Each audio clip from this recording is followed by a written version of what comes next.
This is Charter Local Edition. I'm Brad Pomerance in Riverside County today, and we are actually speaking with a member of the Board of Supervisors of that great county. His name is Kevin Jeffries. Sir, thank you for joining us. As you may have heard recently, there were torrential rains in the Antelope Valley, not that far from here in Los Angeles County, which caused tremendous mudslides. And who would have thunk we'd be talking about mudslides when we've been talking about drought over the last 4 years? I think about this beautiful county with a lot of dry land. Yeah, feast or famine. Feast or famine. So what can you tell us about Riverside County, the region's preparation for potential slides if this El Nino is really coming? Well, what we've done is the county executive staff has assembled a team, an all-hands team approach to this with a lot of department heads, with county flood control, code enforcement, planning, land use, fire department, Office of Emergency Service. We're actually going out, and this is pretty much the unincorporated areas, and inspecting to make sure floodways, flood channels are not obstructed. Can we talk about that? Because that is a very significant problem. Yes. And I'm not surprised that some counties and cities may have maybe been a bit delinquent on cleaning the channels because they didn't think they needed to worry about it. Look, we're in a drought.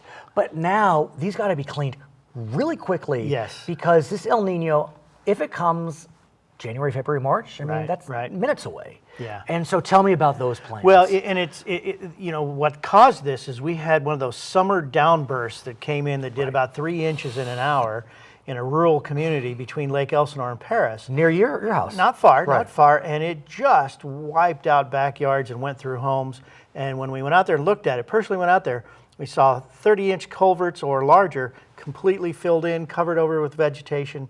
This was a good warning for us. I see. And so now all across the county, because Flood Control District has responsibility across Riverside County for improved flood channels. They're out there looking at every channel. Do they need to be mowed? Do they need to be cleaned out? In the unincorporated areas, as I mentioned, we're doing site-by-site inspections. It's a major undertaking that the county's never done before, but we've never had a warning quite like we've had about El Nino. The flip side, though, sir, is that we're still in drought. Yes, we are. And even if we have the El Nino we expect, the predictions tell us that we'll get 2 times the amount of rain that we would expect to get in non-drought regular conditions. We need 4 times the amount to get out of this drought. And we mostly need it in Northern California. And El Nino may not go far north. Right, and that's the problem with the state of California. Southern California water goes straight to the ocean. And it doesn't. We don't retain it. No capture. 50% of the water 50% of the rain that hits California goes to the ocean. It's only in Northern California do we get the benefit. And then once they get it, they don't want to release it to us. Well, we also don't have that snow. I mean, we know there's no way to capture, at least naturally. So my question then is, I have to think if you're a member of the public, you're confused. I'm confused. Should I be conserving or should I be preparing for a mudslide? Let's say both. You need to be doing both. But are you starting to get from your constituents the sense of I'm not sure where to turn? No, because I think people understand. Look, this is California. I mean, one part of the season we are in fires. The next part we're into floods and mudslides. I mean, most Californians have been here long enough to understand we have extreme seasons from time to time. And we may be in for one of those.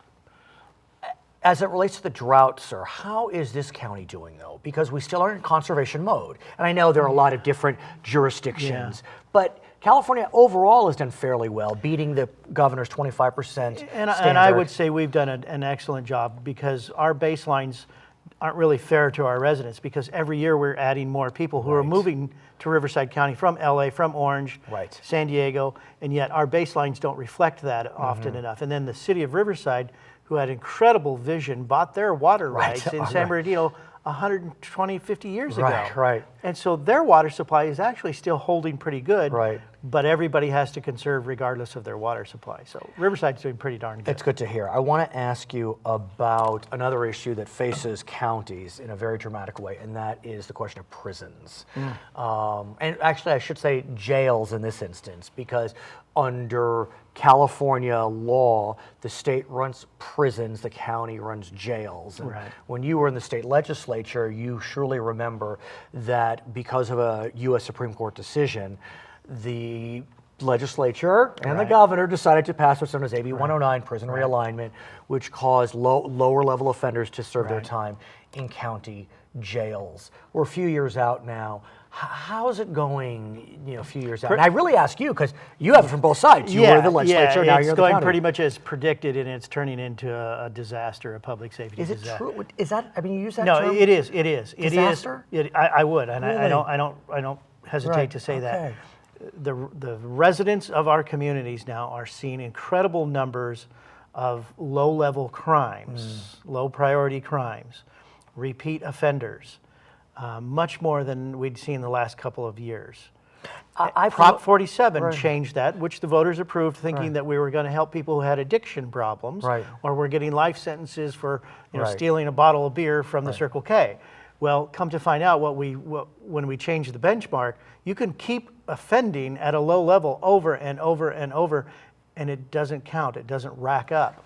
And so now all these offenders are back out on the streets, and there's no place to put them. Let me ask you, though, when you combine AB 109 with Prop 47, I had thought that because fewer folks are being arrested under Prop 47, because these low-level offenses are now misdemeanors, that the county jails are not as impacted. And so those AB 109 prisoners are serving longer sentences. Remember, they were having to get out more quickly because there were too many folks coming in. So have you seen that in Riverside County? Oh, what we're facing in Riverside County is much worse because we didn't have the jail capacity that we needed from the very beginning. And you're under court order as well. Right, and so it's a domino effect for us, and we have not recovered from it. We can't afford to keep building more jails. I mean, we just can't, the taxpayers can't afford it.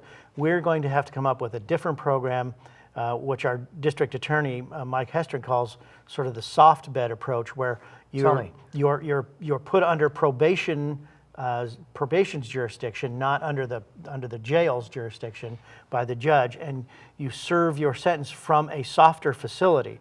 Is that your home? No. This would be more of a unique compound, somewhat similar to what the inmate firefighters are in conservation camps, which may or may not have any fencing. Halfway house? Very similar to that, probably more under county supervision. It's interesting you mentioned this because you may have watched recently the Democratic presidential debate, and there was a statement, I think it was by Secretary of State Clinton, who talked about how there's consensus on a need for incarceration reform. Democrats and Republicans are looking at solutions like what you described. We've got to figure this out because mass incarceration doesn't seem to be working. And I don't want to use that term loosely, but and so are we, and I ask you as a leader of the Republican Party as well, are we heading towards looking for these creative solutions like you and Mr. Hestron? Look, California's already there. We have to be very careful to distinguish that the guy or gal who's going to break into your home and steal all of your valuables or assault you is different than the guy or gal who has an addiction problem, who needs medical help or mental help or both. We have to have that distinction and different facilities for them because they're completely different individuals. Now, the one who gets addicted and then starts robbing and breaking in your home and that's a third facility. That's another issue. You got to do your time for that crime. But California hasn't geared up for that. Riverside County hasn't geared up for that. Are you gearing up? We are trying.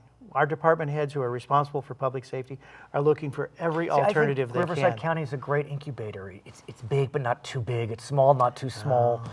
You have enough land. It's huge geographically, which is part of our challenge. Oh, God. His name is Kevin Jeffries. He is a member of the Board of Supervisors in this county, Riverside County, where I am today, and you are watching Charter Local Edition.